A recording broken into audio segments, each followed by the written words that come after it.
The child was dying, and no one saw.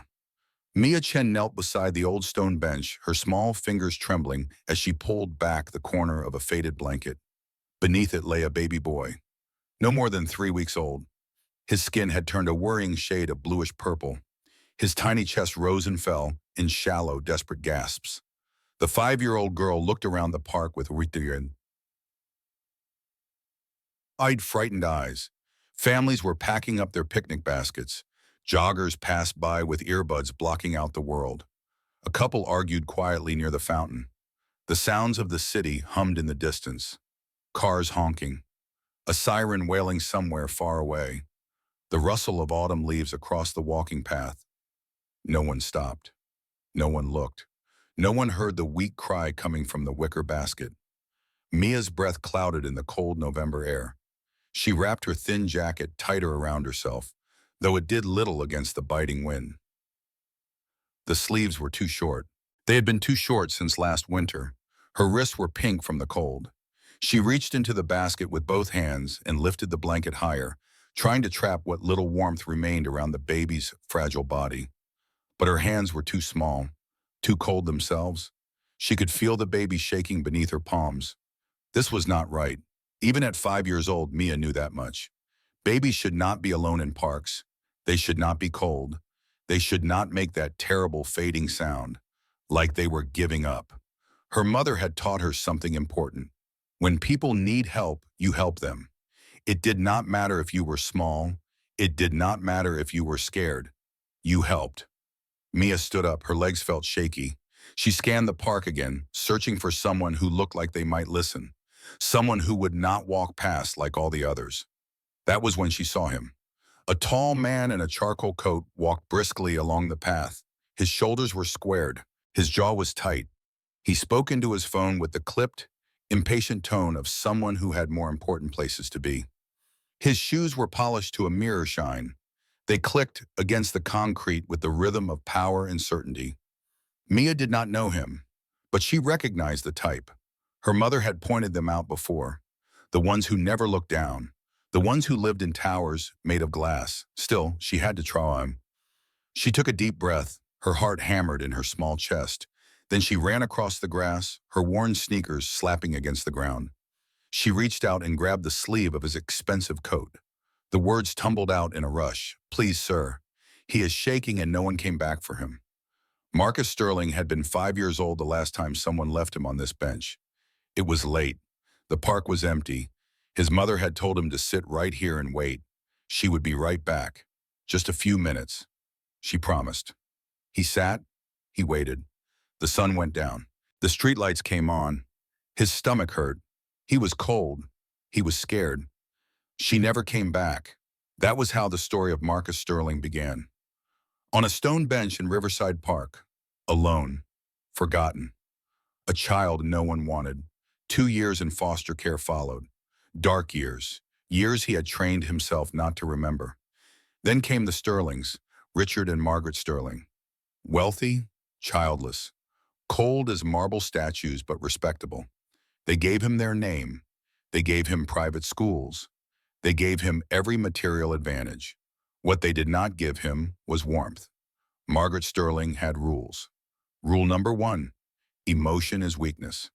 Rule number 2, success is everything. Rule number 3, never look back at where you came from. Marcus learned those rules well. He learned them so well that by the time he was 42, he had built an empire worth $2 billion. Sterling Properties, 47 commercial buildings across the eastern seaboard. Shopping centers, office towers, apartment complexes, all of it controlled by one man who had started with nothing. He had everything. Money, power, respect. The kind of success that made people lower their voices when he entered a room. He also had nothing. No family, no real friends, no one waiting for him when he came home to his penthouse apartment with its floor-to-ceiling windows overlooking the city. Every Friday evening, Marcus returned to Riverside Park. It was a ritual he could not explain. Not to himself, not to anyone. He walked the same path. He looked at the same bench. He stood there for exactly 10 minutes. Then he left. Some might call it closure. Marcus called it a reminder.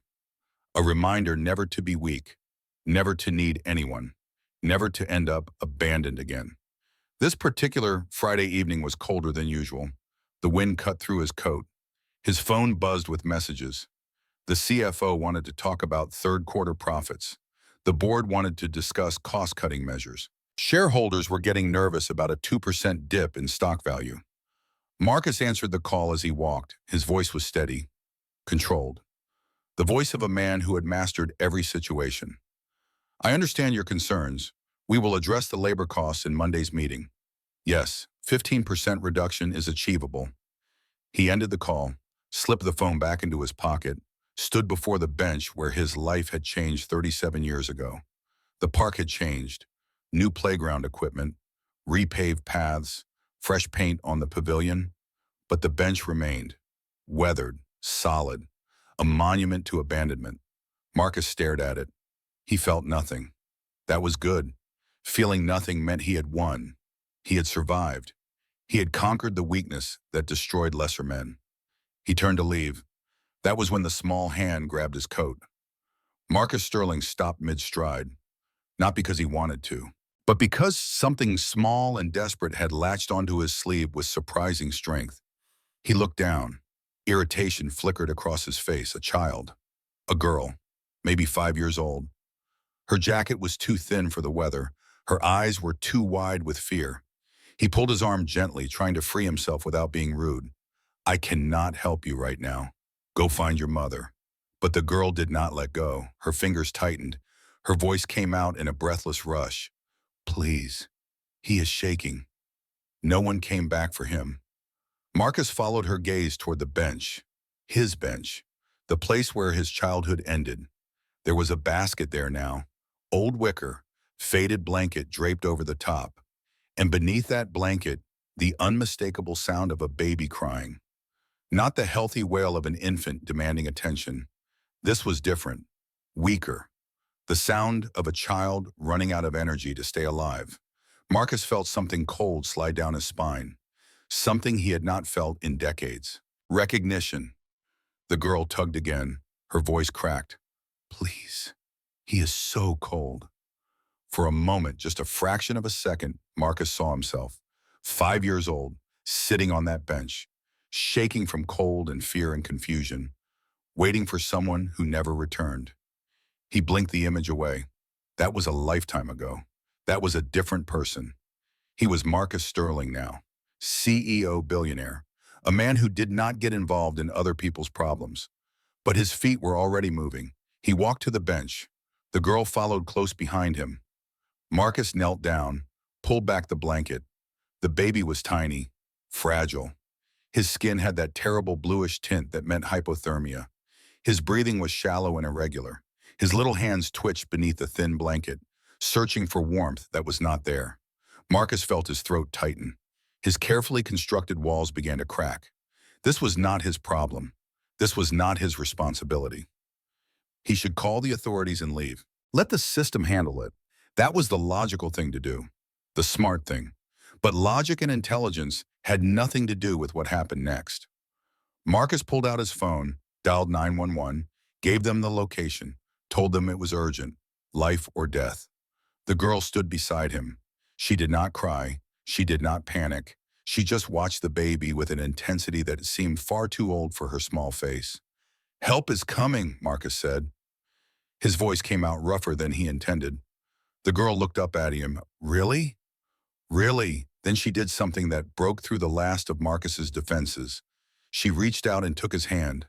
Her fingers were ice cold, but she held on tight. Thank you, she whispered. I did not know what to do. Marcus looked at her, this brave, scared, impossibly courageous little girl who had done what dozens of adults had failed to do. She had stopped. She had seen. She had cared. You did exactly the right thing, Marcus heard himself say. In the distance, sirens began to wail. Getting closer, Marcus started to stand. He had done his duty, called for help. That was enough. He could leave now, go back to his penthouse, his spreadsheets, his carefully ordered life. But the girl was still holding his hand. Will you stay, she asked, until they come? Marcus hesitated. Every instinct told him to walk away. Do not get involved. Do not open yourself to complications. Do not let anyone past your walls. Then he looked at the baby, at the bench, at the ghost of a 5-year-old boy who had waited alone in the dark. I will stay, he said.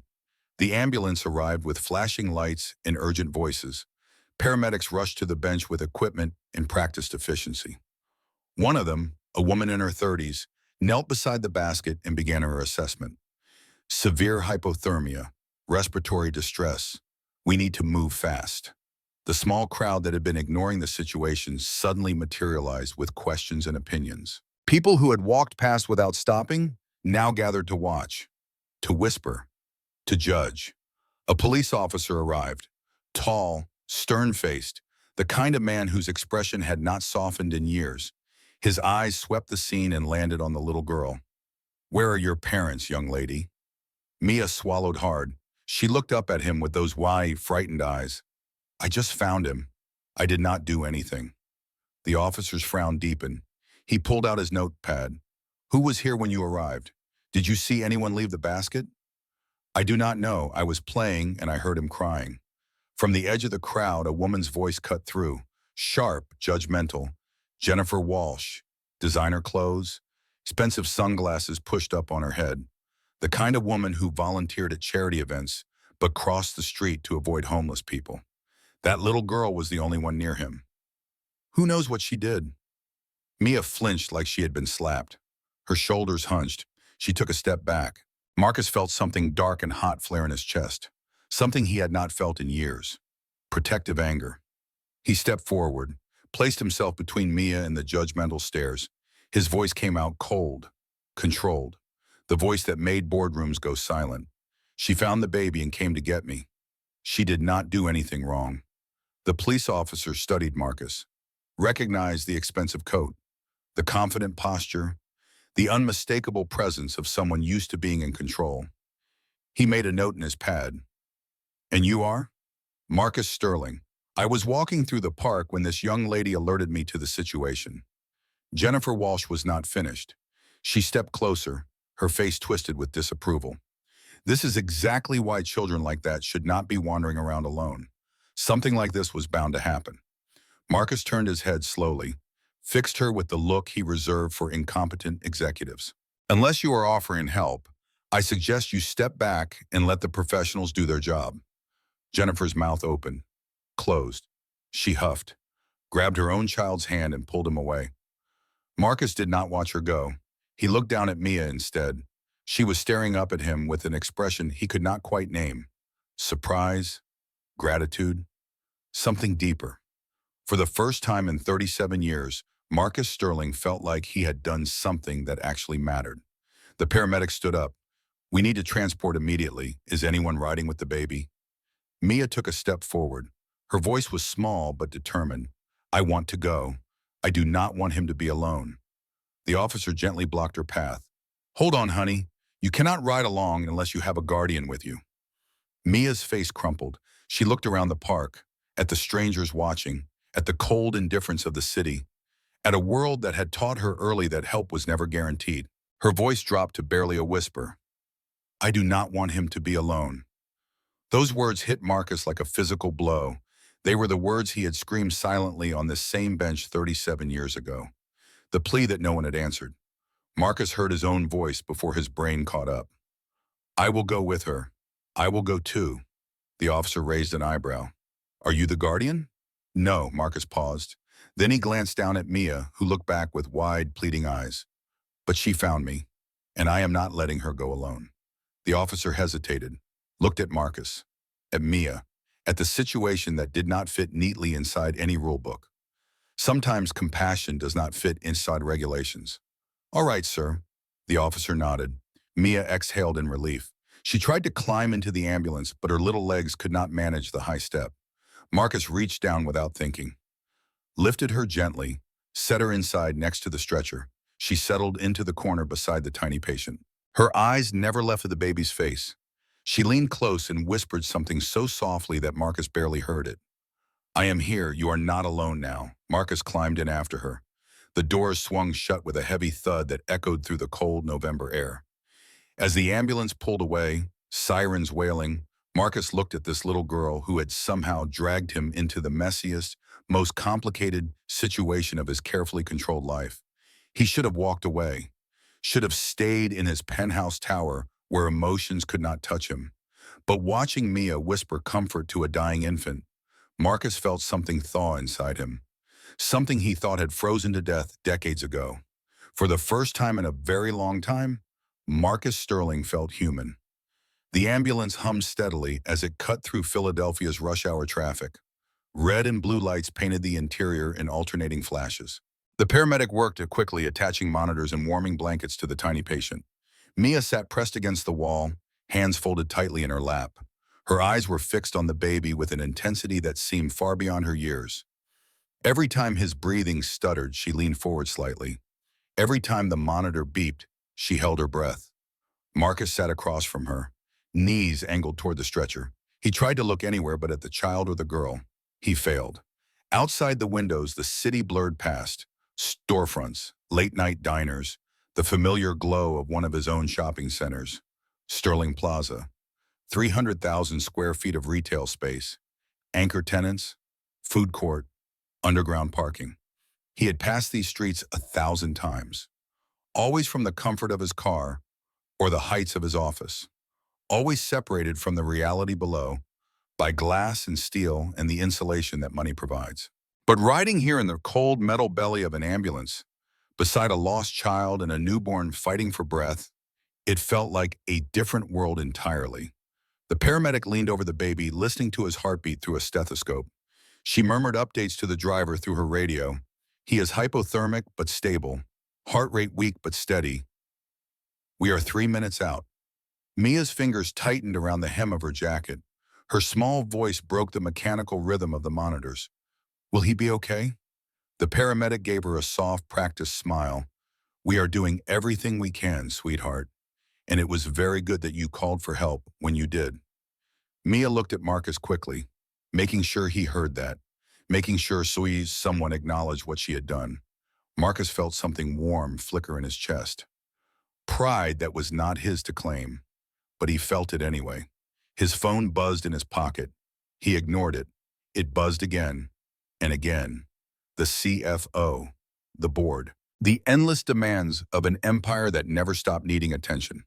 He pulled out the phone, glanced at the screen, 12 missed calls, 23 emails, all marked urgent. None of them mattered. Marcus silenced the phone, put it away. Mia watched him with those old knowing eyes. Your phone keeps ringing. I know. Is it important? Marcus looked at her, then at the baby, then out the window at the city he owned but had never really seen. Not as important as this. Mia seemed to accept that answer. She turned back to the baby, reached out one small hand and touched the edge of his blanket, so gently, like he might break. The ambulance turned sharply, slowing. The hospital driveway appeared through the windows, harsh white lights. The emergency entrance, people in scrubs rushing out with a gurney. When the back doors swung open, a rush of cold air swept in. Mia instinctively curled inward, bracing against it. Marcus placed a steadying hand on her shoulder. She flinched. Not from fear, from surprise, like she was not used to adults reaching out gently. Come on, he said quietly. Let us make sure he gets inside safely. Mia nodded, climbed out carefully. Her worn sneakers touched the pavement. Inside the hospital lobby, warmth hit them instantly. The brightness of fluorescent lights made Mia blink and rub her eyes with her sleeve. Nurses hurried past with clipboards. Machines beeped from down hallways. Somewhere a child cried. The air smelled like antiseptic and exhaustion, and too many bodies in too small a space. Marcus guided Mia toward a row of plastic chairs near the emergency desk. She sat down, pulled a small, battered stuffed bear from her jacket pocket. Its fur was matted. One ear was flattened from years of being held too tight. A soft growling sound came from her stomach. She pressed her arms across it quickly.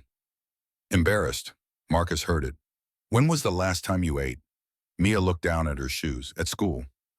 But that was lunch. She did not add that she had saved half her sandwich, that her mother always said not to waste food, that sometimes lunch at school was the only meal that was guaranteed. Marcus stared at her for a long moment, trying to fit this small, fragile creature into the world he lived in. A world where meals came in catered trays and hunger was something he only heard about in quarterly reports on food insecurity. "Stay here," he said. He stood and walked toward the small hospital cafe. When he returned 10 minutes later, he carried a tray. Steam rose from a cup of soup. A soft roll sat beside it, warm chocolate milk in a carton. Mia's eyes widened like he had brought her treasure. "For me?" Marcus nodded. Set the tray in her lap. "Eat." She hesitated only long enough to whisper a shy thank you.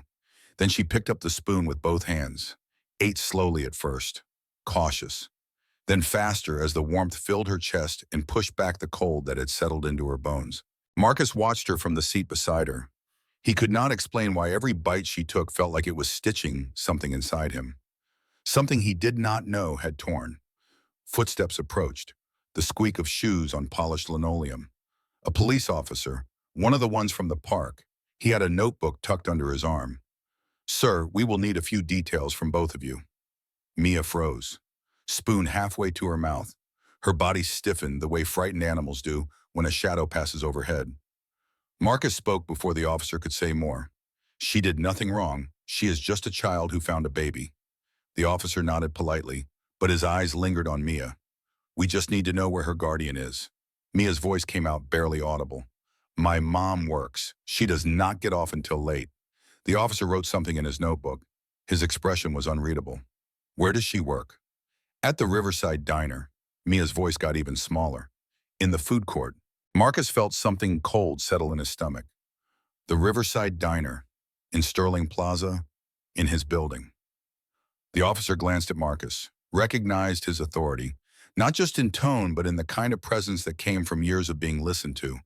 "I will stay with her until her mother arrives." The officer studied them both, then nodded. "All right, sir." He walked away. Mia finally exhaled, leaned back in her chair, clutched the warm chocolate milk between both hands like a lifeline. Marcus looked at her. This brave little girl who had grabbed his coat and dragged him into a situation he could not control, could not buy his way out of, could not solve with a phone call. A nurse approached, tired but kind. She had news. "The baby is stable. We have him on warming protocols. His temperature is coming up slowly." "You brought him in just in time. Another hour and we would have lost him." Mia's whole body relaxed, relief washed over her face. The nurse continued. "We are also trying to identify the mother. The baby had no ID. It does not seem like she ever made it back to the park." Marcus leaned forward. "What do you mean?" "We found something." The nurse hesitated. "Security footage from the park and nearby areas. A young woman was seen placing the basket under the bench around late afternoon. Then she walked toward the back entrance of Sterling Plaza." Marcus's spine went rigid. His building. Again. The nurse pulled out a plastic evidence bag. Inside was an employee ID badge, slightly worn. The photo showed a young woman, mid-20s, dark hair, exhausted eyes. The name read, Sarah Sterling, janitorial staff. Marcus felt the world tilt. The same last name. Sterling. Not common, not impossible, but not coincidental either. The nurse continued. "We found her badge in the maintenance hallway. She is an employee there, a janitorial worker. We are searching the building now." Before Marcus could process this information, the nurse's radio crackled. A voice came through, distorted but urgent. "We found a woman, janitor uniform, unconscious in the staff restroom on level B, breathing shallow. Need paramedics now." Mia gasped, covered her mouth with both small hands. The nurse pressed her radio. "We are on our way." She turned to Marcus and Mia. "She is alive, but she needs immediate care. We will bring her here." Marcus stood. He did not wait to be asked. He followed the nurse down the hallway, his mind racing. Sarah Sterling, same last name, working in his building, unconscious in a staff restroom. The pieces did not fit together yet, but they were starting to form a picture, and Marcus did not like what he was seeing. They brought Sarah Sterling in on a stretcher 20 minutes later. Paramedics wheeled her through the emergency entrance. A nurse jogged beside them, rattling off vitals. Female, mid-20s, severe dehydration, exhaustion, possible malnutrition. She fainted in the employee restroom. No signs of trauma, just complete physical collapse. Marcus stood in the hallway, watching as they rushed her past. He caught a glimpse of her face, younger than he expected, pale, dark hair stuck to her forehead with sweat, the cheap polyester of her janitor uniform still clinging to her thin frame. Something about her face tugged at him, the shape of her jaw, the curve of her cheek, familiar somehow, but he could not place it. The doors to the treatment room swung shut. Marcus found himself standing alone in the corridor, listening to the muffled chaos inside. Mia appeared beside him. She had slipped away from the waiting area. "Come looking." She tugged his coat gently. "Is she going to be okay?" Marcus knelt without thinking. His knees cracked, age catching up no matter how much success tried to hide it. "I do not know, but they are helping her now." Mia looked toward the closed doors, then back at him. "I think she did not mean to leave him. I think she wanted to come back, out of the mouths of children. The kind of wisdom that cuts through complexity and finds truth." Marcus swallowed hard. "You are probably right." They stood there together, man and child, stranger and stranger, connected by something neither of them fully understood yet. A doctor emerged from the treatment room, white coat, stethoscope around her neck. She looked tired but composed. "She is stable, severely dehydrated and exhausted, but she will wake up soon. We will continue monitoring her through the night." "Can we see her?" Marcus heard himself ask. The doctor hesitated. "Are you family?" Marcus opened his mouth, closed it. He had no answer, but Mia did. "He helped save her baby, and I found him. We are not leaving." The doctor smiled despite herself. "All right, but just for a moment." She led them into the room. Sarah lay still under white sheets. Monitors beeped steadily beside her. An IV drip fed fluids into her arm. Her chest rose and fell in the shallow rhythm of exhausted sleep. Marcus approached the bed slowly, like approaching something fragile, something that might shatter if handled roughly. On the small bedside table sat her belongings, a cloth bag, worn at the seams, a few papers stuck out of it, a cheap plastic water bottle, a pair of work gloves with holes worn through the fingertips. Marcus's eyes landed on a folded paper sticking out of the bag's side pocket. Something nudged him. Curiosity, guilt, the strange pull of recognition he could not explain. He should not touch it, should not invade her privacy. But his hand moved anyway. He gently pulled the paper free. Unfolded it. It was a letter, handwritten. The kind of writing that came from someone who did not get much practice. Uneven letters, some crossed out, some rewritten. The paper was creased from being opened many times. It began with two simple words. "To my brother." Marcus's breath caught in his throat. He read further, each word hitting like a physical blow. "I do not know where you are. I do not even know if you know I exist. But I have been looking for you for 3 years. Mom died last year. Before she passed, she told me about you. She said our father had another child before he left. She said your name was Marcus. She said you were abandoned too. She said you became someone important. I found you, Marcus. It took me 3 years, but I found you. You are the CEO of Sterling Properties." I was so proud and so terrified. How could someone like me approach someone like you? So I got a job cleaning your building. I thought maybe if I worked hard, if I proved myself, I could find the courage to tell you who I was. I watched you from the basement. Every day, you walk past the cleaning crew like we were invisible. I do not blame you. That is how the world works for people like me. But I wanted so badly to call out, to say I am your sister. I never did, because I was ashamed. Ashamed of my uniform, my dirty hands, my poverty. Then I got pregnant, and everything became impossible. They would not let me rest. Every time I asked, Manager Crawford said, "If you cannot handle it, there are hundreds waiting for your job." I tried, Marcus. I tried so hard. I left bottles of milk in the basket. Even when I could not stand anymore, I was thinking of him. I was going to come back. I just needed to rest for a few minutes. But my legs would not listen. "I am sorry I failed. Your sister, Sarah." The letter slipped from Marcus's fingers, fluttered to the floor. Mia tugged his sleeve. "What is wrong?" Marcus could not speak, could not breathe. The words on that letter had rewritten his entire reality in the space of 60 seconds. This woman, this exhausted, broken woman lying in a hospital bed, she was not just an employee, not just a stranger who made a mistake. She was his sister, the sister he never knew existed. The sister who had scrubbed his floors for a year, who had watched him from the shadows, who had been too ashamed of her poverty to speak, who had worked herself to the point of collapse because his managers told her she was replaceable. Marcus looked at Sarah's face again, and suddenly he saw it, the resemblance, the shape of her eyes, the line of her jaw, features that mirrored his own. Family. Mia's voice pulled him back. "Mr. Marcus, what did the letter say?" Marcus knelt down, looked into Mia's eyes. When he spoke, his voice came out rough, scraped raw by emotion he had not allowed himself to feel in decades.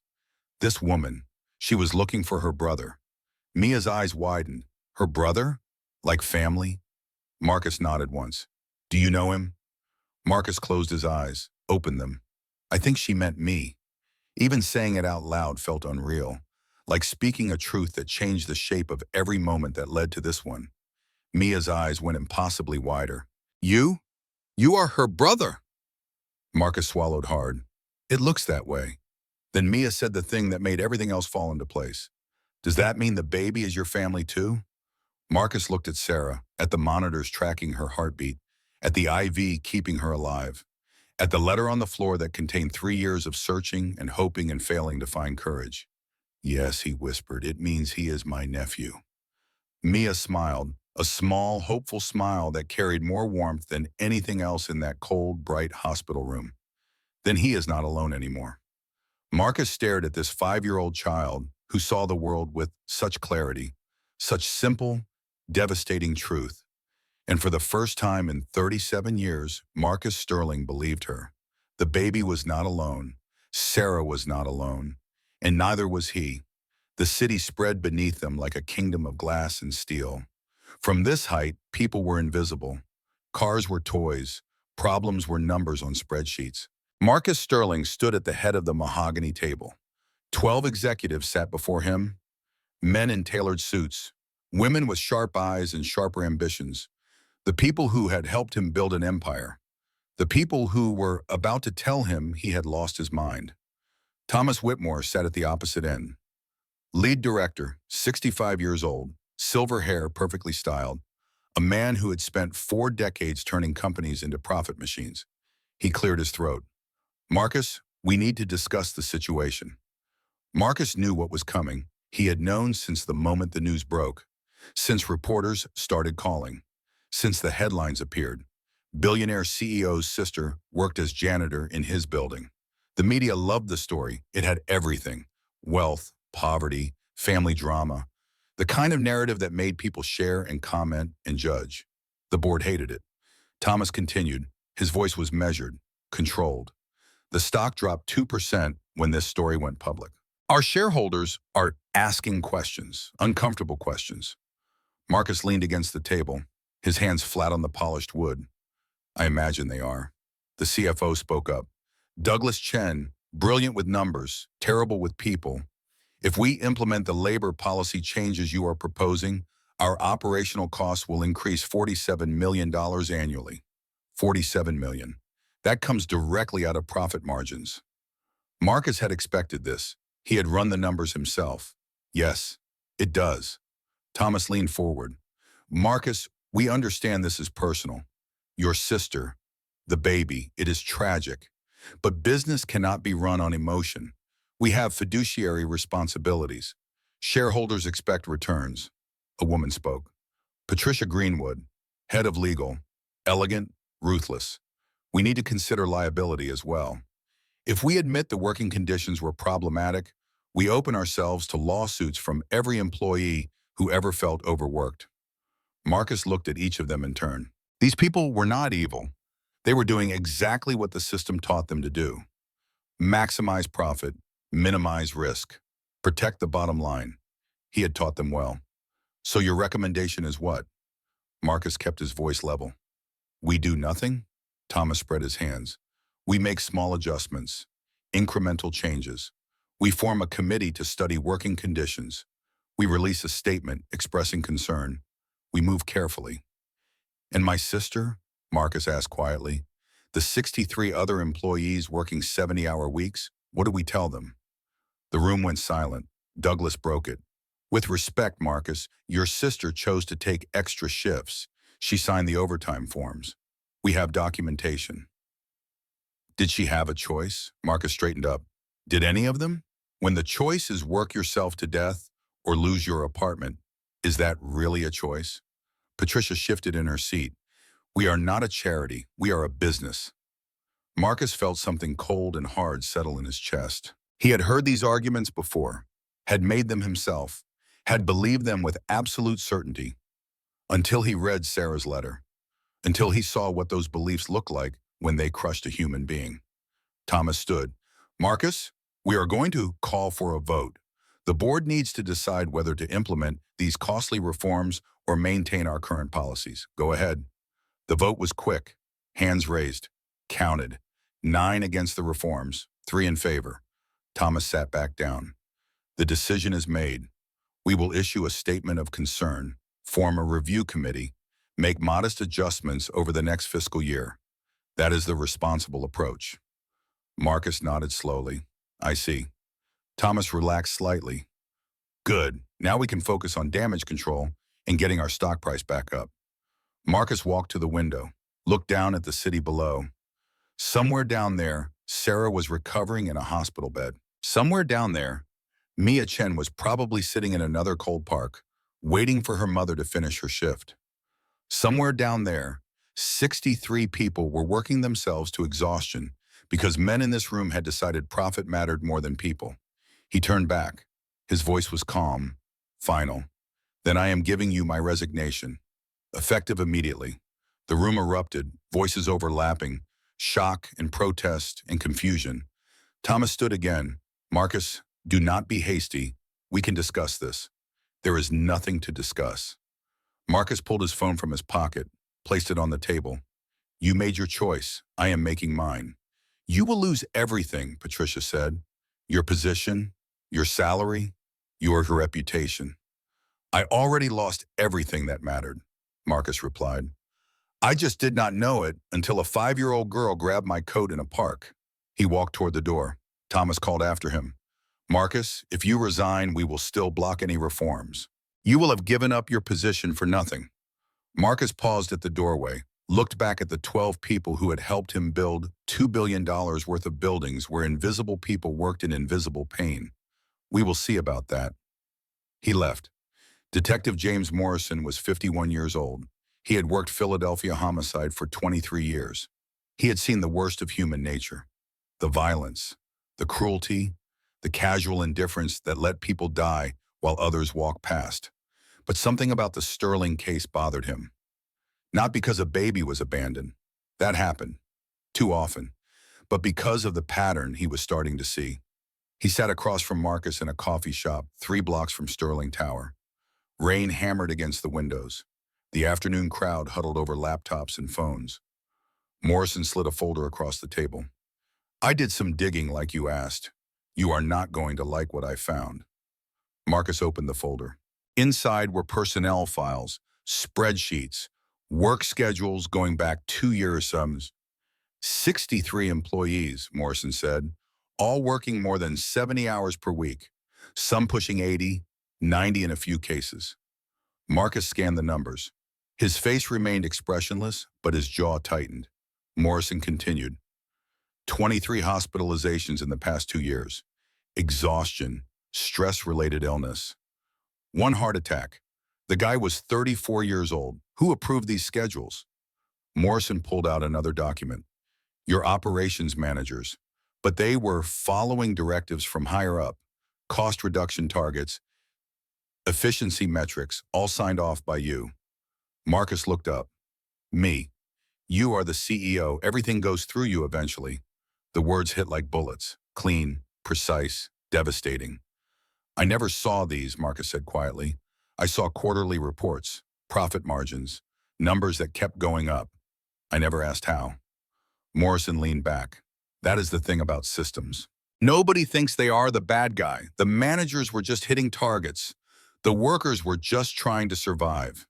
You were just running a business. But put it all together and you get Sarah Sterling unconscious on a bathroom floor. Marcus closed the folder. His hands were steady, but his voice was not. How do I fix this? Morrison shrugged. You are asking the wrong guy. I investigate crimes, but if you want my opinion, you burn the whole system down and build something better. The detective stood, dropped a few bills on the table for his coffee. One more thing. I talked to some of the workers, off the record. They are scared to come forward. Scared of retaliation, of losing their jobs, of being marked as troublemakers. How many would testify if they knew they were protected? Morrison considered. Maybe a dozen, if they really believed you would protect them. Set it up, Marcus said. Public hearing, city council chambers. I want everyone to hear what we did. You sure about this? Morrison asked. You are about to make a lot of powerful people very angry. Marcus thought about Sarah, about Mia, about the baby who almost died because nobody stopped to look, I am sure. Marcus sat in Sarah's hospital room. She was awake now, propped up on pillows, still weak but getting stronger. The color had returned to her face. Ethan lay in a bassinet beside her bed. 3 weeks old, tiny but fighting. His skin was pink and healthy now. No more blue tint, no more shallow breathing. Sarah watched Marcus with cautious eyes. You resigned. News travels fast. They are saying you walked away from $2 billion. Marcus looked at his nephew. Money is just numbers on a screen. He is real. Sarah's eyes filled with tears. You do not have to do this for me. I am nobody. You are my sister. You did not know I existed a week ago. Marcus met her gaze. And that is my failure, not yours. They sat in silence. The monitors beeped. Ethan made small, sweeping sounds. Finally, Sarah spoke. What happens now? Now I fight. Marcus stood, walked to the window. I am calling for public hearings. I want everyone who suffered under my policies to tell their stories. I want the city to hear what happened. Sarah sat up straighter. Marcus, that will destroy you. The board will come after you, the shareholders, the media. Let them. But why? Sarah's voice broke. Why would you risk everything for people you do not even know? Marcus turned back, looked at her, really looked at her, because 37 years ago I was sitting on a bench in Riverside Park, cold, scared, alone, and nobody stopped. Nobody saw me, nobody cared. He paused, and then Mia stopped. She saw, she cared, and it changed everything. Sarah wiped her eyes. What did the board say when you resigned? They said I was being emotional. Marcus smiled. It was not a happy smile. They were right. For the first time in my adult life, I am being emotional instead of strategic, and it feels right. A knock at the door interrupted them. A nurse poked her head in. Mr. Sterling, there is someone here to see you. A Miss Rosa Chen. Send her in. Rosa entered, small, tired, wearing her waitress uniform from the diner. She looked at Marcus with wary eyes. Then she saw Sarah in the bed and her expression softened. I know you, Rosa said to Sarah. You used to come into the diner, always order just coffee, never ate. Sarah nodded. I could not afford food. Rosa turned to Marcus. Her voice was hard. And I know you too. You signed the paper that fired me 5 years ago. Marcus did not flinch. I did. Rosa crossed her arms. Do you even remember why? I looked it up, Marcus said. You complained about safety violations in the food court, grease traps that were never cleaned, electrical wiring that sparked. You filed 3 reports. Then you were terminated for insubordination. Insubordination. Rosa laughed bitterly. That is what they call it when poor people ask not to die in workplace fires. You were right, Marcus said simply. I was wrong. I am sorry. Rosa stared at him, searching for lies, for manipulation, for the careful corporate speak she had heard before. She found none. Mia says you are trying to change things. I am trying. Why should I believe you? Marcus had no good answer, no clever words, nothing but the truth. Because I have a choice now. Keep pretending I do not see the damage I caused. Or face it, fix it, even if it costs me everything. Rosa studied him for a long moment. Then she nodded. There is a public hearing in 3 days. Detective Morrison told me. He says you want workers to testify. I do. I will testify. Rosa's voice was steady. And I will bring others. 8 women who used to work for you, who got fired for speaking up, who have stories that need to be heard. Thank you. Do not thank me yet. Rosa turned to leave, then paused at the door. My daughter risked her life to save that baby. She is 5 years old and she has more courage than most grown men. Do not let her down. I will not. Rosa left. Sarah looked at her brother. You know what is going to happen, right? When those women testify, when the media covers it, the board will not just fight you, they will destroy you. Marcus sat back down. Probably. And you are okay with it? Marcus looked at Ethan, at this tiny human who existed because Sarah refused to give up, who survived because Mia refused to walk past. I am more okay with that than living in a tower while people die in my basement. The city council chambers were packed, every seat filled, people standing along the walls, cameras set up in the back. This was the kind of story that moved beyond business sections into human interest, into the social consciousness. Marcus sat in the front row, Sarah beside him, too weak to testify, but strong enough to witness. The council president called the hearing to order. We are here to examine labor practices at Sterling Properties and other major employers in Philadelphia. First witness, please. Rosa Chen walked to the microphone. She wore a simple dress. Her hands trembled slightly, but her voice did not. My name is Rosa Chen. 5 years ago, I worked in the food court at Sterling Plaza. I was fired for reporting safety violations that could have killed people. She told her story.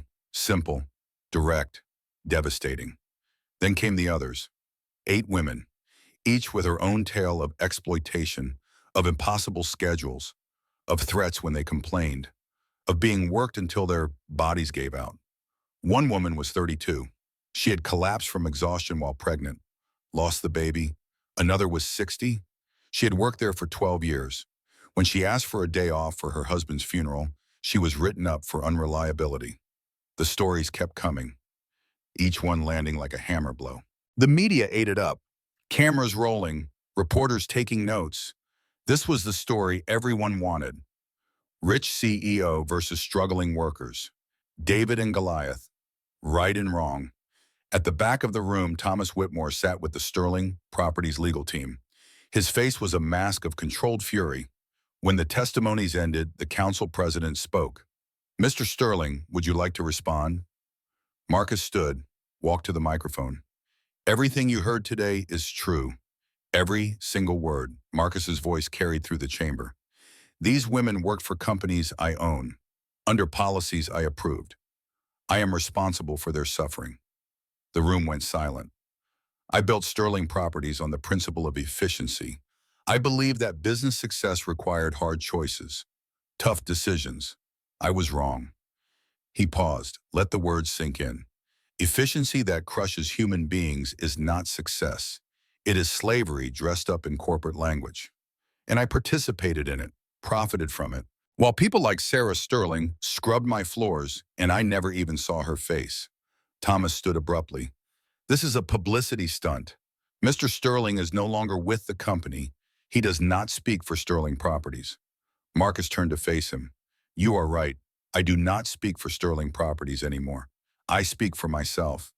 And I am saying that I failed these women. I failed my sister.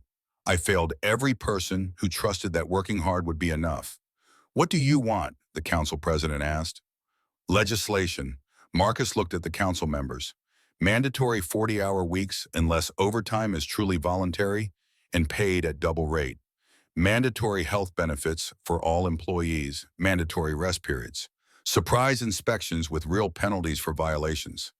That will destroy businesses, Thomas shouted. It is economically impossible.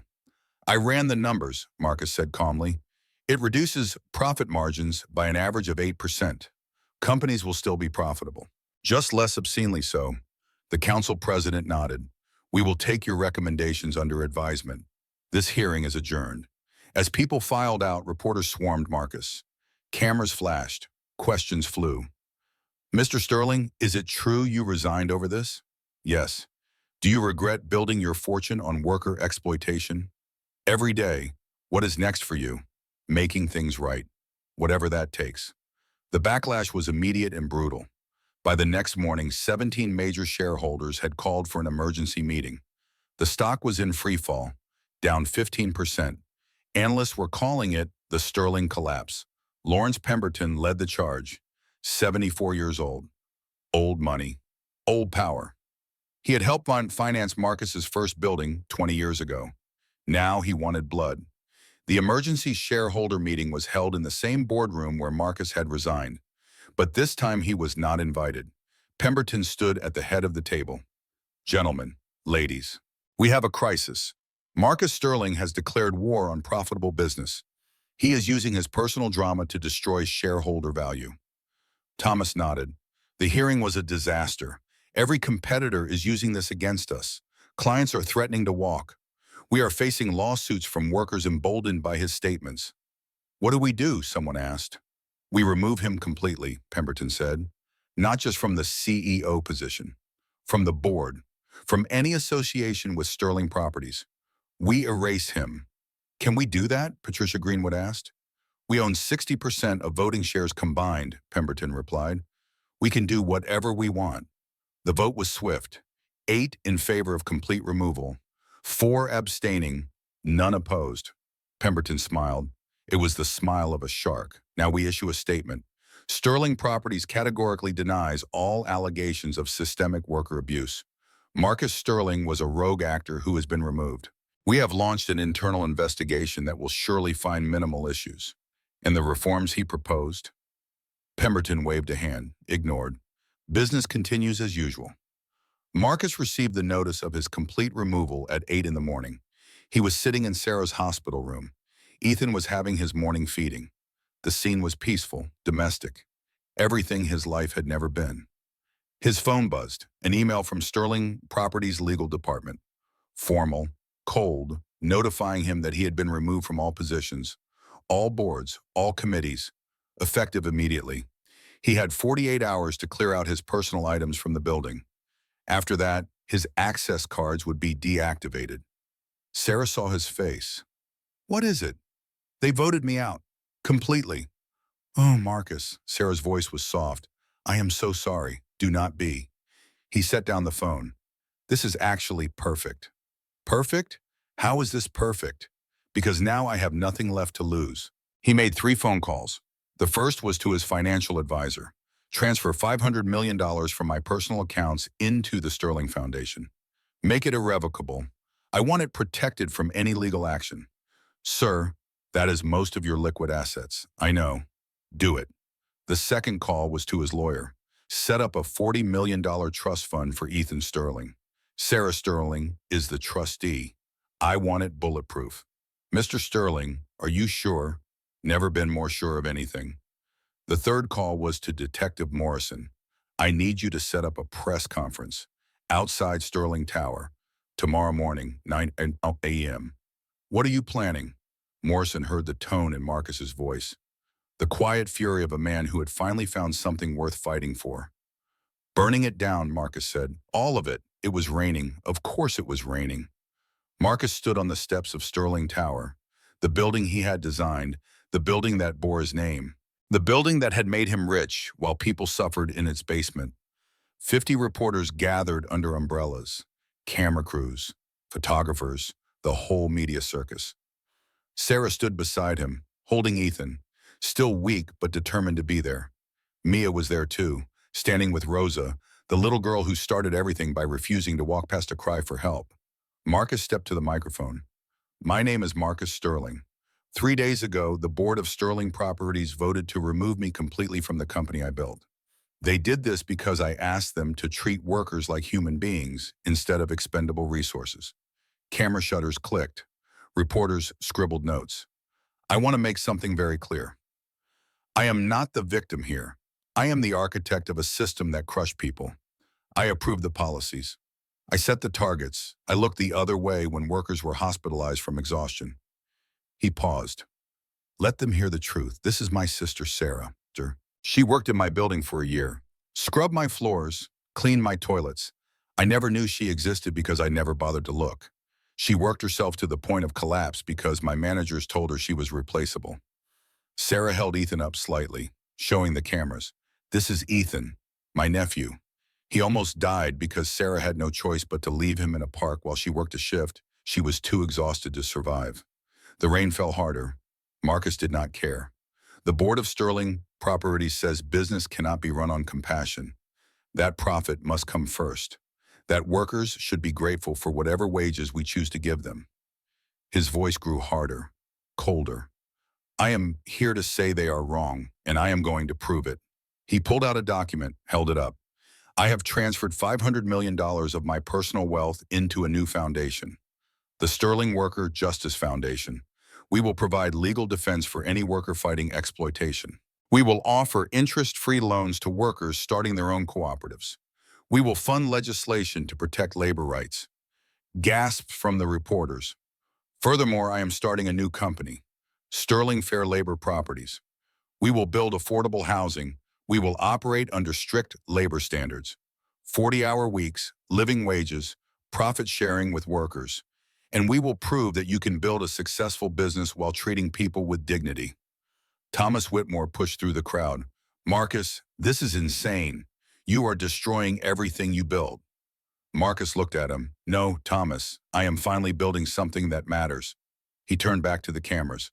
I am calling on every worker in America who has been exploited, who has been told they are worthless, who has been worked to the point of breaking. Come forward, tell your stories. We will listen. We will fight for you. And to the corporations that profit from human suffering, your time is ending. Change voluntarily or be changed by force of law. The press conference ended. The footage went viral within an hour. #StandWithSterling trended worldwide. Workers across America began sharing their stories. The floodgates opened, and in boardrooms across the country, executives began to panic. Because Marcus Sterling had just declared war. Not with weapons, not with violins, but with something far more dangerous. The truth.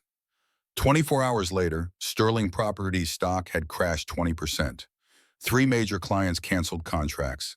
The city of Philadelphia threatened to revoke business licenses if labor violations were found. Protests erupted outside Sterling buildings in 4 cities. Thomas Whitmore sat in his office at 11 p.m., alone, staring at financial projections that looked like a death spiral. His phone rang. Lawrence Pemberton, we need to fix this now. How? Thomas asked. Marcus has the media. He has public sympathy. We look like monsters. Then we stop being monsters. Pemberton's voice was hard. Call an emergency board meeting tomorrow morning and say what? That we made a mistake, that we are bringing Marcus back on his terms. Thomas felt his stomach drop. You cannot be serious. I'm completely serious. Pemberton's tone shifted. I have been in business for 50 years. I know when to fight and when to fold. This is a fold. If we keep fighting Marcus, we lose everything. If we give him what he wants, we lose some profit but survive. The board will never agree. The board will do what I tell them. I control 40% of the shares. You get the other votes in line, or I will replace you too. The call ended. The next morning, 12 exhausted executives gathered in the boardroom. Thomas stood at the head of the table. We are voting to reinstate Marcus Sterling as CEO, with full authority to implement his proposed reforms. The room erupted in protests. Thomas raised his voice. We have no choice. The stock is in free fall. Clients are leaving. The media has made us the villains of the decade. We either adapt or we die. This is surrender, someone said. This is survival. The vote was called. 8 in favor, 2 opposed, 2 abstained. Thomas picked up his phone, dialed Marcus. Marcus answered on the second ring. What do you want, Thomas? The board wants you back. Full reinstatement, full authority, your reforms, all of them. Marcus was silent for a long moment. Under what conditions? Your conditions. All worker protection policies implemented within 90 days. No retaliation against anyone who testified. 20% of profits go to worker benefits. 3 worker representatives added to the board. Thomas heard his own voice saying things he never thought he would say. Giving away power, giving away profit, giving away control. And one more thing, Marcus said. Richard Crawford stays, but he reports to a new chief people officer. Someone whose only job is worker welfare. Agreed. Then I accept. When can you start? I never stopped. Marcus hung up. He looked at Sarah, at Ethan, at the future he had almost destroyed. Then he looked at Mia, the 5-year-old girl who had grabbed his coat and changed the world. She smiled at him, a smile that said she knew he would do the right thing, that she had believed in him even when he did not believe in himself. Marcus smiled back. Tomorrow the hard work would begin, restructuring a company, changing a culture, fighting against every instinct the business world had taught him. But tonight he sat with his family, his sister, his nephew, his unlikely allies. And for the first time in 37 years, Marcus Sterling felt like he was exactly where he belonged. The building looked the same from the outside, 47 stories of glass and steel, the Sterling name still carved into the granite above the entrance. The lobby still gleamed with polished marble and expensive art, but inside everything had changed. Marcus stood in what used to be a storage room on the second floor. It was not a storage room anymore. Now it was a childcare center. Bright colors on the walls, soft carpet, toys and books and tiny tables. 20 children played under the supervision of 3 trained caregivers. One of those children was Ethan, 7 months old now, healthy, thriving. He sat in a play area, stacking blocks with the intense concentration only babies can achieve. Sarah stood beside Marcus. She wore business casual clothes now, not a janitor uniform. She worked part-time for the Sterling Foundation, studying social work online, building a future. She watched her son play and smiled. 6 months ago, I thought I had lost everything. Marcus looked at her. 6 months ago, I thought I had everything. We were both wrong. A woman approached, young, professional, clipboard in hand. She was the new director of the childcare center. Mr. Sterling, we have a waiting list of 43 employees. We need to expand to the 3rd floor as well. Do it, Marcus said. Whatever you need. She nodded and walked away. Sarah turned to her brother. How much is this costing? The childcare centers? Marcus did the math in his head. Across all 47 properties, about $12 million a year. And the company is still profitable? More profitable than before. Sarah looked surprised. How is that possible? Marcus gestured toward the window. Look down there. What do you see? Sarah looked. The lunch rush, people coming and going, workers on break. Nothing unusual. Now tell me what is different from 6 months ago. Sarah studied the scene more carefully. Then she saw it. The people moved differently, not rushed, not hunched with exhaustion. They talked to each other. Some even laughed. They look happy, she said. Exactly. Marcus leaned against the window. Happy workers are productive workers. When people are not exhausted, they make fewer mistakes. When they feel valued, they care about quality. When they have childcare and healthcare, they miss fewer days. So treating people well is actually good business. Revolutionary concept, Marcus smiled. It only took me 42 years to figure it out. They stood there together, brother and sister, 2 people who had spent their lives invisible to each other, now building something new.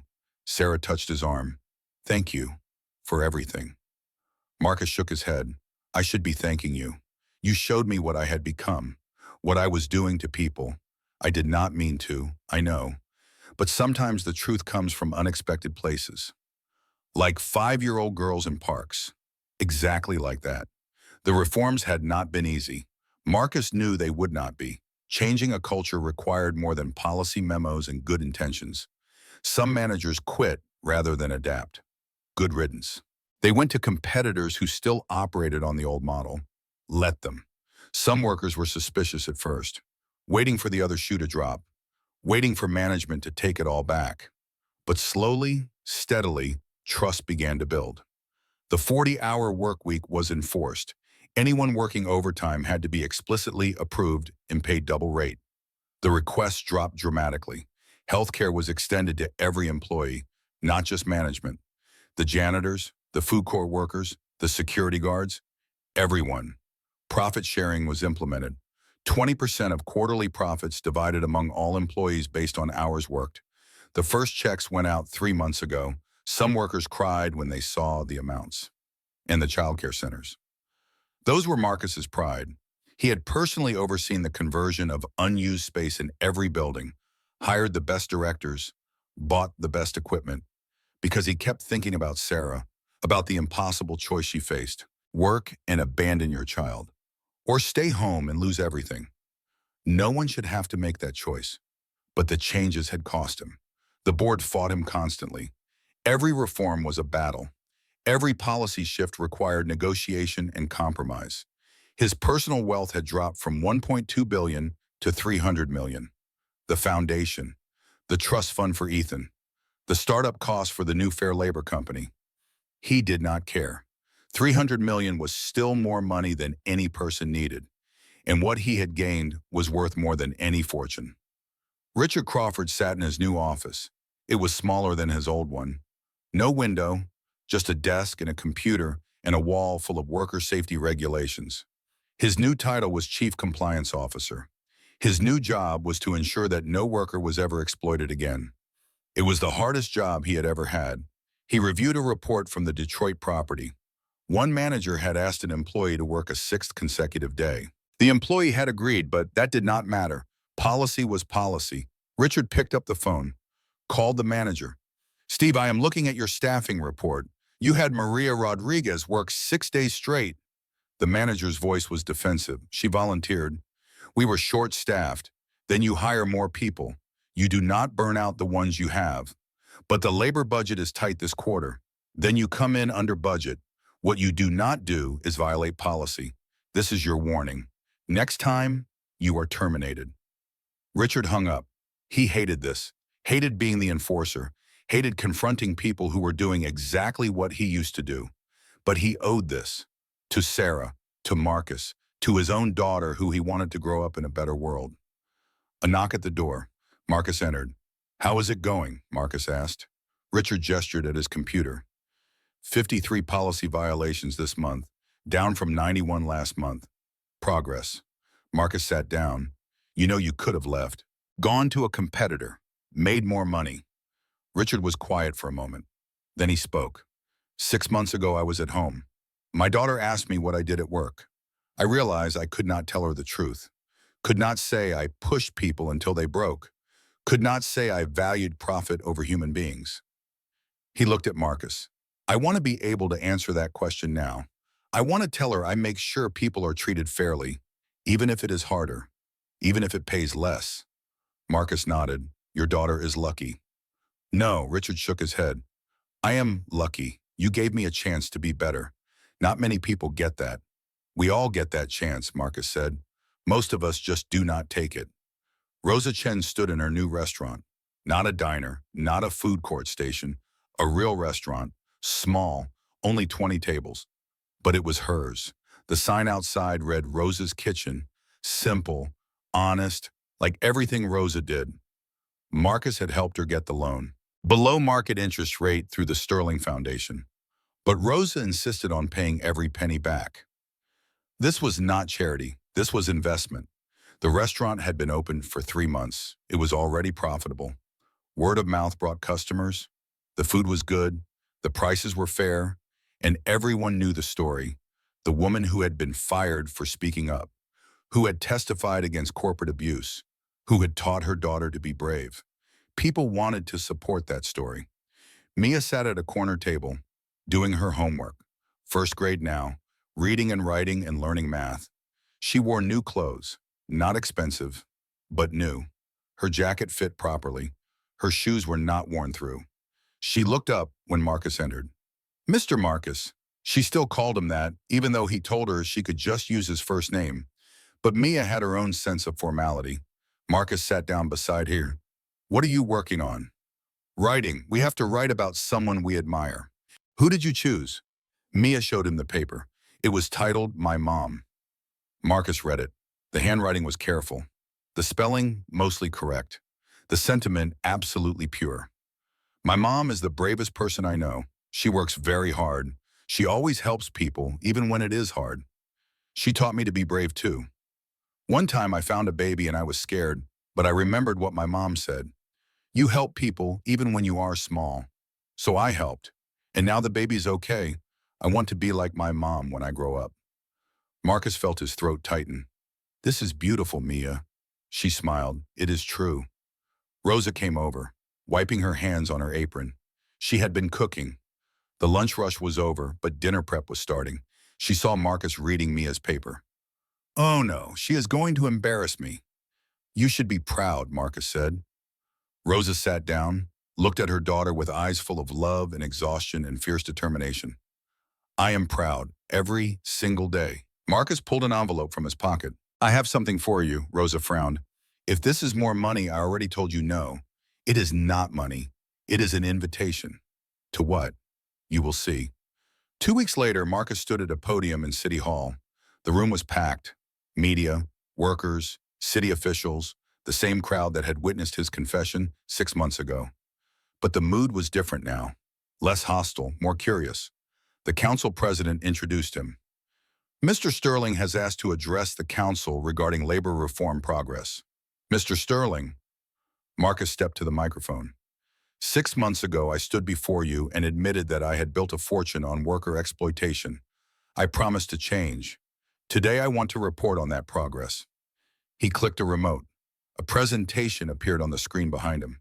Sterling Properties now operates under the following standards: mandatory 40-hour work weeks, double pay for any overtime, full health care for all employees regardless of position, on-site childcare at every property, profit sharing with all workers, and worker representation on the board of directors. Click. Next slide. Statistics. Employee turnover has dropped from 63% to 11%. Productivity is up 18%. Customer satisfaction scores are up 22%. And our profit margins, while lower than before, are still healthy at 12%. Murmurs through the crowd. This proves what I have been saying. Treating workers fairly is not just morally right. It is economically sound. Happy workers build better businesses. He paused. But Sterling Properties is just one company. The real change needs to happen citywide, statewide, nationally. Click. Next slide. That is why I am announcing the Sterling Model Initiative. We are making all of our policies public, free. Any company can adopt them. We are providing consulting at cost to help businesses transition. And we are lobbying for legislation to make basic worker protections mandatory. The crowd was silent, listening. Furthermore, the Sterling Foundation is committing $100 million over the next 5 years to support this initiative. Legal defense for exploited workers, loans for worker cooperatives, funding for pro-labor political candidates. He looked directly at the cameras. To every CEO watching this, you have a choice. Lead the change or be changed by it. The era of treating workers as disposable is ending. Be on the right side of history. The room erupted in applause. Not everyone was clapping. Some business leaders sat stone-faced. Some walked out. But enough people were clapping. Enough people believed. Change was possible. The first board meeting with worker representatives was tense. 3 new faces sat at the table. Maria Rodriguez, 28, single mother, worked in janitorial services. Carmen Lee, 46, food court manager. Robert Washington, 53, security supervisor. They looked uncomfortable, out of place, surrounded by executives in expensive suits while they wore their work uniforms. Thomas Whitmore called the meeting to order. His tone was professional but cold. He had never forgiven Marcus for the changes, but he had learned to live with them. First item on the agenda, quarterly financial review. The CFO presented. Revenue up 6%, costs up 8% due to new labor policies. Net profit down 2% from last year. Thomas looked at the worker representatives. Any questions? Maria raised her hand tentatively. Yes. Where do the cost increases come from specifically? The CFO pulled up a breakdown. Healthcare costs are the largest increase, followed by childcare operations, then profit-sharing distributions. Maria nodded. And you said productivity is up 18%. Does that not offset the costs? It offsets some, not all, but customer satisfaction is up too. Does that not lead to more business? In theory. We are still tracking long-term impacts. Marcus leaned forward. What Maria is asking is whether treating workers well actually costs us money or makes us money in the long run. The CFO hesitated. Early data suggests it makes us money, but it is too soon to be certain. Carmen spoke up. Her voice was stronger than Maria's, more confident. I manage the food court at the Philadelphia property. Since we implemented the new policies, my turnover dropped from 80% to 15%. Do you know how much it costs to constantly train new workers? The CFO looked at his notes. Approximately $8,000 per employee when you factor in training time, mistakes during learning curve, and HR processing. So if I used to lose 40 workers a year and now I only lose 8, that saves the company how much? The CFO did the math. $256,000 per location. And we have how many food courts? 31. Carmen leaned back. So that is almost $8 million saved just from lower turnover in food courts alone. Seems like the policies are paying for themselves. The room went quiet. Thomas cleared his throat. Point taken. Next agenda item. After the meeting, Marcus caught up with the 3 worker representatives in the hallway. That was impressive in there. Maria shrugged. We know the business. We just never got to speak before. Keep speaking, Marcus said. That is why you are here. Robert Washington spoke for the first time. His voice was deep, measured. Mr. Sterling, I have worked security for 20 years, for a lot of companies. This is the first time I have ever seen management actually care whether workers live or die. Marcus met his eyes. I wish I could say I always cared, but I learned. Better late than never. Robert nodded slowly. My grandfather used to say, it is not where you start that matters. It is where you end up. Marcus hoped he was right. The Sterling model began to spread. First, it was small businesses, coffee shops, local retailers. They saw the publicity, saw the success, decided to try it. Then medium-sized companies, regional chains, property management firms. They adopted parts of the model, tested, adjusted, found it worked. Then the big players began to notice. A major hotel chain announced they were implementing Sterling-style policies in all locations. A national restaurant group followed, then a tech company, then a manufacturer. Not all of them. Most corporations still clung to the old ways, but enough changed to matter. And in Congress, legislation was introduced. The Worker Protection Act, based largely on the Sterling model, mandatory overtime pay, healthcare requirements, childcare support. It faced fierce opposition. Business lobbies fought it. Conservative politicians called it socialism. The battle would take years, but the conversation had changed. Workers were no longer invisible. Marcus watched the news coverage from his office. Sarah sat beside him. Ethan played on the floor with his blocks. Do you think the legislation will pass? Sarah asked. Eventually. Marcus turned off the television. Maybe not this year, maybe not next year, but the momentum is building, change is coming. Sarah smiled. You sound optimistic. That is new for you. I am learning. From who? From a 5-year-old girl who taught me that one person can make a difference. 1 year after Marcus found Ethan dying on a bench, the city held a dedication ceremony. Riverside Park had been renamed. It was now Hope Park. The old stone bench where so much had changed remained. But now it was a memorial. A bronze plaque had been mounted on the bench. The inscription read, "In memory of the lost ones. May we never walk past a cry for help. In honor of Mia Chen, who showed us that courage has no age." November 15th, 2025. The ceremony was held on a Saturday afternoon, sunny, unseasonably warm for November. Hundreds of people gathered. City officials, community members, former Sterling Properties employees, people whose lives had been touched by the story in ways large and small. Marcus stood at the podium, Sarah beside him, holding Ethan. The boy was 1 year old now, walking, talking, thriving.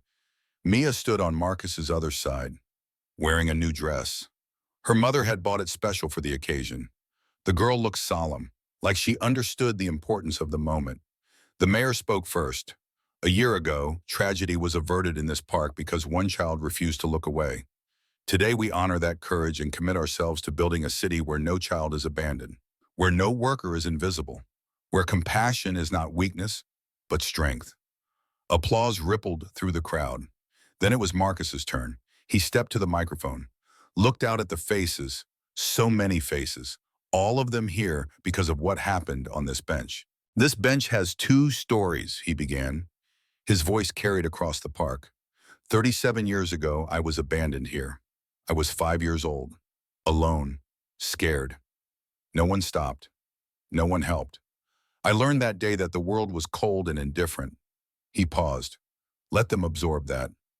1 year ago, my nephew was left on this same bench. History repeating. Another abandoned child. Another cold November evening. But this time, someone stopped. He looked down at Mia, this girl, 5 years old, just like I was, but braver than I ever was. She saw a baby who needed help, and instead of walking past, instead of assuming someone else would handle it, she acted. Mia looked up at him. Her eyes were wide, but she did not look away. She grabbed the coat of a stranger.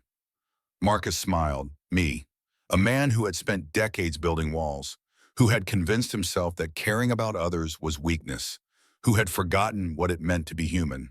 And she dragged me back to humanity. His voice broke slightly. He cleared his throat, continued. This bench is no longer just a symbol of abandonment. It is also a symbol of rescue, of hope, of the extraordinary courage that lives in ordinary people. He stepped back from the microphone. The crowd stood and applauded. Then Mia stepped forward. She had asked to speak. Marcus had been surprised, but he said yes. Someone had to lower the microphone. Mia stood on her tiptoes even so. She looked out at the crowd. So many people, more than she had ever seen looking at her. But she was not scared. Her voice was small but steady. I am Mia. I am 6 years old now. I found the baby who lives there. She pointed at Ethan in Sarah's arms. I did not know I was doing something big. I just did not want him to be cold and alone. My mom says when people need help, you help them. Even if you are small, even if you are scared. She paused. The park was silent. Everyone listening to this tiny girl with the huge heart.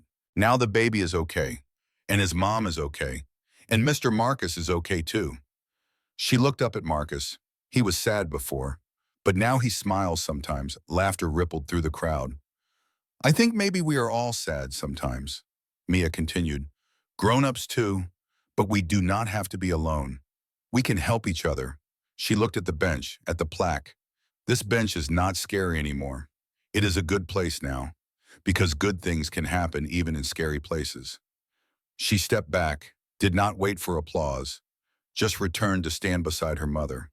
The crowd rose. Not polite applause, a standing ovation for a 6-year-old girl who had changed the world simply by caring. Marcus lifted Mia onto his shoulders. She laughed, surprised and delighted. The cameras captured it. The image would be everywhere by evening. The billionaire and the little girl. The CEO who learned compassion from a child. But in that moment, Marcus was not thinking about images or publicity. He was thinking about the weight on his shoulders, the trust, the responsibility. This girl had saved him. Now he would spend the rest of his life trying to deserve it. After the speeches, city workers removed a tarp from something near the bench. Underneath was a statue, bronze, life-sized. It showed a little girl holding the hand of a baby. The girl was looking down at the child with an expression of fierce protectiveness. The baby was looking up at her with trust. The sculptor had captured something essential. The way the vulnerable protect each other. The way courage does not require sheath or strength, just heart. A plaque at the base read, "The Protector." Mia stared at the statue. That is me. Yes, it is, Marcus said. I look brave. You are brave. Mia considered this. Then she turned to Sarah. Can I hold Ethan? Sarah smiled. Of course. She carefully transferred the 1-year-old into Mia's arms.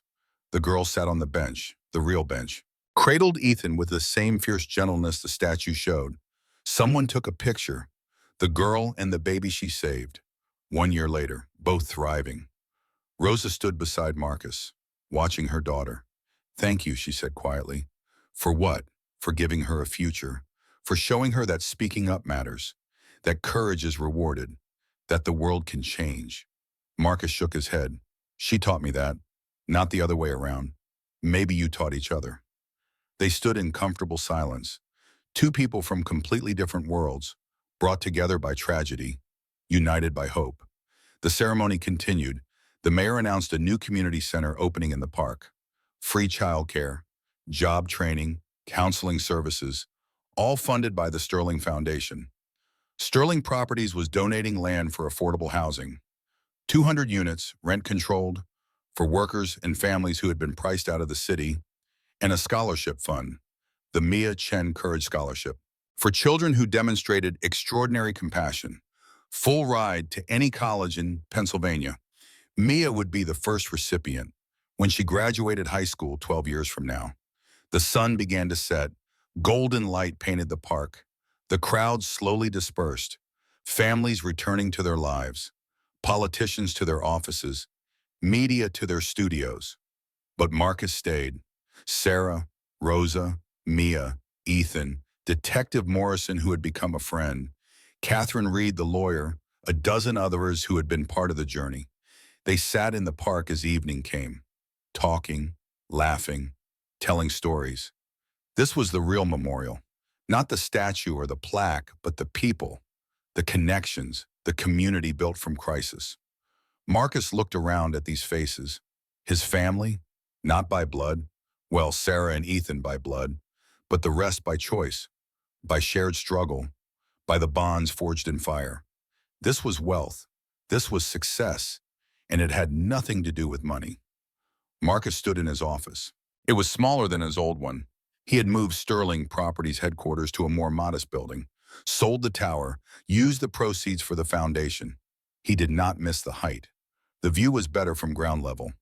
His assistant knocked. "You have a delivery. Personal, send it in." She returned with an envelope, handwritten address, postmarked from Oregon. Marcus opened it. Inside was a letter and a photograph. The photograph showed a woman, maybe 60, gray hair, lined face, but sober eyes, clear eyes. She stood in front of a small house with a garden. Marcus looked at the letter. His hands trembled slightly. "Dear Marcus, you do not know me, but I know you. I am Patricia Sterling, your birth mother.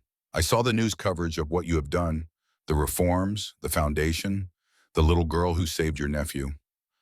I watched all of it, cried through most of it.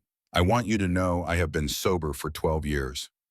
I live in a recovery community in Oregon. I work with other addicted mothers, trying to help them so their children do not suffer like you did. I do not expect forgiveness.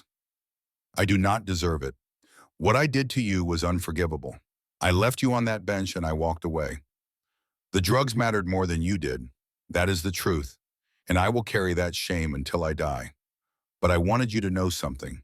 Every day for 37 years I have thought about you, wondered where you were, what you became, if you survived, if you hated me. Seeing you on television, seeing the man you became, it broke my heart and healed it at the same time. You survived, you thrived, and more than that, you became someone who helps others survive. I am so proud of you. I have no right to be proud, but I am. I am not asking to be part of your life. I am not asking for anything. I just wanted you to know that I am sorry, that I was sick, but that does not excuse what I did, that you deserve better, that you deserved a mother who loved you more than her addiction. You built a beautiful life from the ashes I left you in. That is your victory, not mine.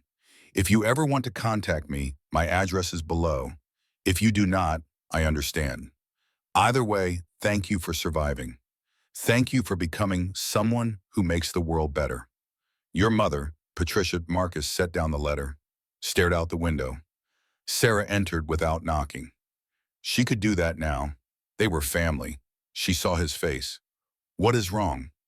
He handed her the letter. She read it, looked up at him with concern. "Are you okay?"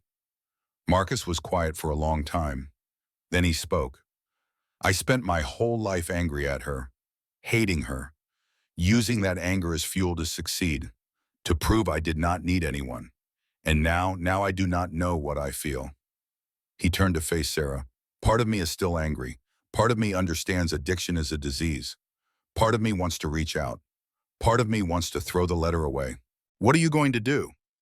Marcus looked at the address, Oregon, a 6-hour flight. "I am going to think about it." He folded the letter carefully, put it in his desk drawer. "And maybe someday I will be ready to forgive, but not today." Sarah hugged him. "That is okay. Healing takes time." Marcus hugged her back.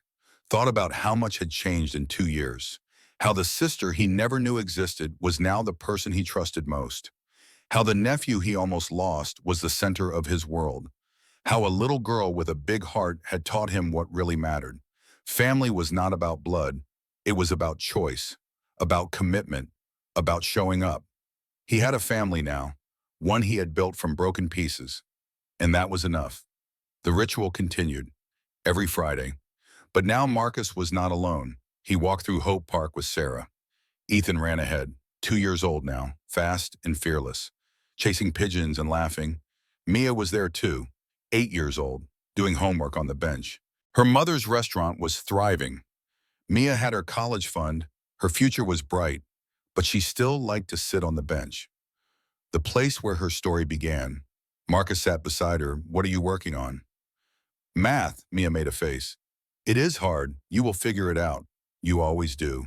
Mia smiled. Then she looked at Ethan. Playing on the grass, so full of life. He does not remember, does he? Being cold, being alone?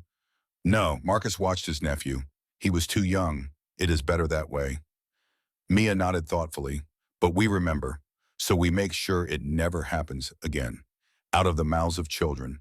Still teaching him after all this time. Other families arrived. This had become a tradition. Hope Park Family Night. Every Friday, the community gathered. Former employees, current workers, families from the affordable housing, people whose lives had been touched by the changes. There was Richard Crawford with his wife and daughter. He waved. Marcus waved back. There was Detective Morrison with his wife, retired now, but still part of the family.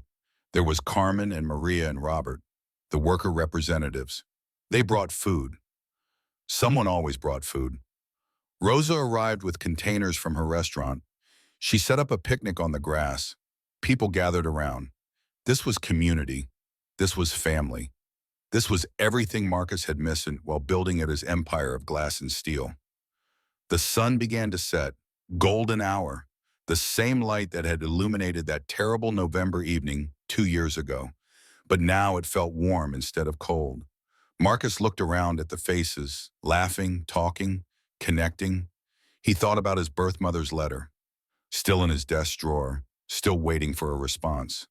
Maybe someday he would be ready to reach out, to offer forgiveness, to close that circle. But not yet. He had this family first, the one he had chosen, the one that had chosen him. Sarah sat beside him, put her head on his shoulder.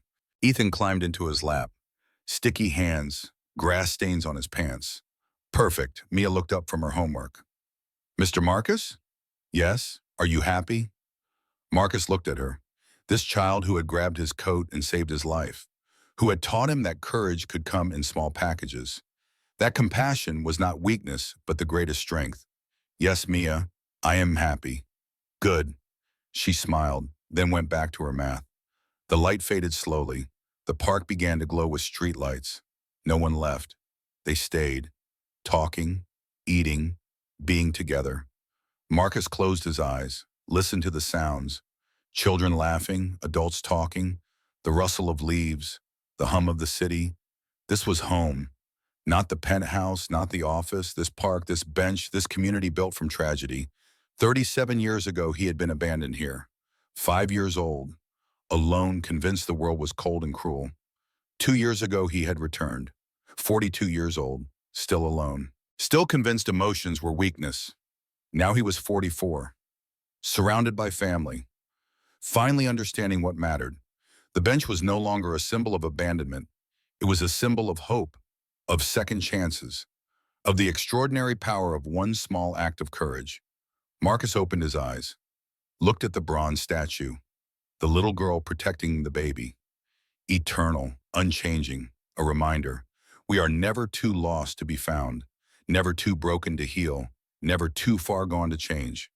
All it takes is someone brave enough to stop, to see, to care. Someone like Mia. The night grew darker. The families began to pack up, heading home, to warm houses and full refrigerators and futures that looked brighter than they had any right to be. Marcus helped clean up. Sarah gathered Ethan. Rosa packed her containers. Mia put away her homework. They walked out of the park together, toward the parking lot, toward their cars, toward their lives. As they reached the edge of the park, Mia stopped, turned back, looked at the bench one last time. "Goodbye, bench," she whispered. Marcus knelt beside her. "Why are you saying goodbye?" Mia smiled. "I'm not really. I am saying thank you." "For what? For being where I needed you to be? For having the baby there so I could find him? For starting everything?" Marcus felt his throat tighten. He put his hand on Mia's shoulder. "The bench did not start everything," he said softly. "You did, by choosing to stop, to help, to be brave." Mia thought about this. Then she looked up at him. "We all started it together, me and you and the bench and the baby and everyone." "You are right," Marcus stood. "Let us go home." They walked to the cars, got in, drove away into the Philadelphia night. Behind them, the park grew quiet. The statue stood watch. The plaque gleamed in the streetlight. "May we never walk past a cry for help." And somewhere in the darkness, the bench waited, ready for the next story, the next miracle.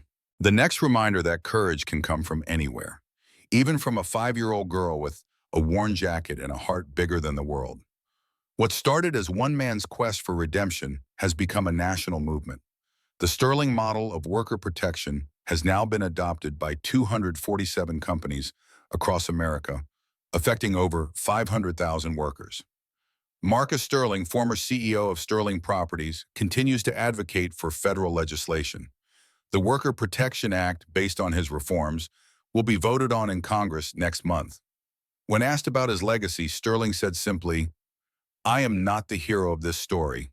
That honor belongs to a 6-year-old girl who taught me that we are all responsible for each other." Mia Chen, now 8, continues to attend school in Philadelphia and volunteers at Hope Park Community Center every weekend. The bench where it all began remains a symbol of hope in a city learning to see its invisible citizens. And the story continues.